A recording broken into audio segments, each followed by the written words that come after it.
nous avons franchi cette étape importante sans qu'il y ait d'afflux particuliers au guichet, d'afflux particuliers au téléphone. Il y a pu y avoir ici ou là évidemment quelques cas particuliers délicats à résoudre, mais globalement cette étape a été franchie avec succès. Depuis le 2 janvier, donc, les contribuables ont la possibilité d'accéder à leur site ou bien d'aller voir un cadre ou un agent des finances publiques pour les aider à le faire. Donc accéder à leur site pour modifier le taux du prélèvement à la source, ce qu'ils ont fait. C'était surtout la première semaine de janvier. Depuis, cette modification est toujours possible, hein, mais nous avons noté qu'ils étaient moins nombreux à le faire, donc j'imagine que c'était la première semaine qui était décisive.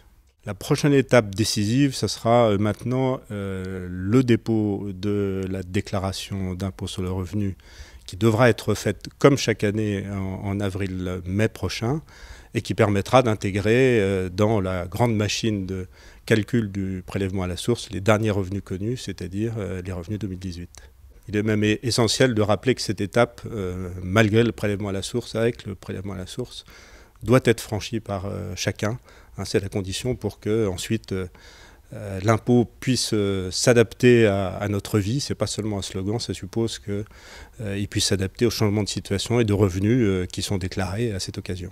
Pour les professionnels, l'enjeu c'est évidemment qu'ils soient prêts à l'étape du 1er janvier, c'est-à-dire qu'ils aient modifié leur logiciel, leur système de paye. C'est ce qu'ils ont tous fait, public et privé, à leur initiative et puis avec notre accompagnement quand il était nécessaire. Et puis le résultat devait se voir sur les fiches de paye versées aux salariés, du public comme du privé.